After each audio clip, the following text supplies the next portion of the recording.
So I wanted to record a little video today about a question I get a lot. And the question is, what cryptocurrency is going to win? Is it going to be Bitcoin, Ethereum, Litecoin? And what I tell everybody is the question is flawed. It's going to be all of them. And here's the reason why, I feel. We're going to have somewhere between 40 to 70 massive cryptocurrencies that kind of control the world's economy. So Bitcoin, Litecoin, Ethereum are obviously very large, and we have a lot of establishment. There's a lot of cryptocurrencies out there, but which ones are going to dominate? And I tell them, I said, look, if you're buying a cryptocurrency, if you're buying a tech currency, a technology currency, I don't know that you could really go wrong right now. In general, not everyone's going to make it, but in general, I think you're going to do very, very well. And let's start with what is a tech coin, or what I call a tech coin versus another type of coin. There's two major types of crypto coins out there. There's the coins that are based on usage. In other words, they have value because we use them. That's Bitcoin, Litecoin, Ethereum, Monero.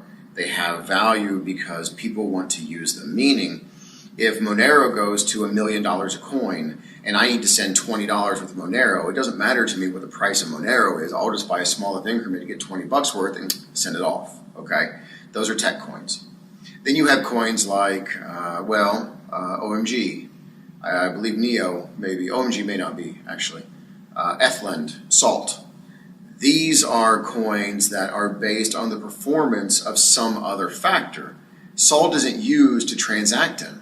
Okay, Salt is a representation of a company that does loans and leasing programs, and of course the value of Salt is going to be tied to, just like every other company out there, the effectiveness of the management staff and the company and marketing and all that stuff. So there's going to be a certain cap that Salt will eventually hit. Those are company coins. What we're talking about are technology coins. Again, Bitcoin, Litecoin, Ethereum, Monero, Bytecoin.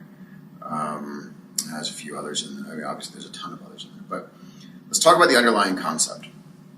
Which coins are going to win? Which of the tech coins are going to be the tech coins that cover our planet? There's going to be around 40 to 70 of those, and here's why. So the tech coins that we have out there, again, Bitcoin, Litecoin, Ethereum, etc., are based on use. Eventually, we're going to get to a point where the tech coins are traded to buy coffee, to buy vehicles. We have vehicles right now, actually, that are being sold just 15 miles away at Kid Cars. And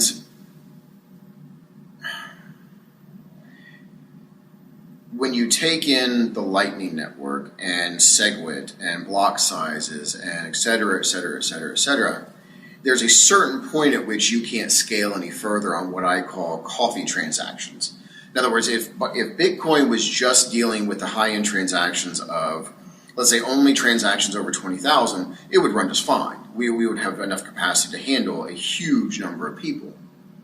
But when you start talking about, I want every sandwich to be in there, well, people buy 3 sandwiches a day sometimes. They only buy 1 car every 5 years.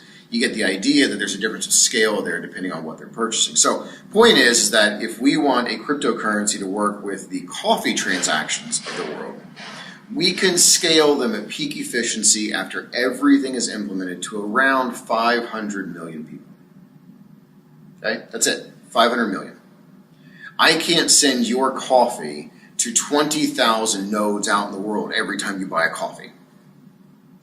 So about 500 million people. So you do the math. You go, okay, we got around 8 billion people on the planet, 500 million. Right there we go. We need 16 cryptocurrencies to run the world.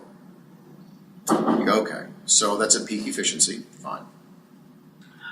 Then you realize that technology never runs at peak efficiency. It doesn't matter. It's all based on what people do and how they program it and how things work, et cetera, et cetera. So there is no peak efficiency. There's no 100% in the world of programming computers and technology. So, okay, let's say they run at about 75% efficiency. So now we go from about 16 cryptocurrencies to 20, 22, let's just say 20 to keep the numbers easy, okay? So we have 20 cryptocurrencies. And the 20 cryptocurrencies that run the planet, okay, based on about 75% efficiency, with everything implemented, we've now accounted for all the technology. How is technology going to limit us? But what we're not accounting for are people. Why do you think there's 100 denominations of the Christian faith? Because a lot of people just can't agree on things. Okay? So when you start factoring into the people side of the equation, now you start realizing that, well, you know what? China's not going to use the same currency that Russia does. And Russia's not going to use the same currency that America does. And on down and on down and on down the line. So now we start looking at somewhere around 40 to 70 cryptocurrencies that run the world. So to answer your question of which cryptocurrency is the one, well, there's going to be a lot of the ones. There's going to be a lot that run the world. So to answer your question, well, there's not going to be just one.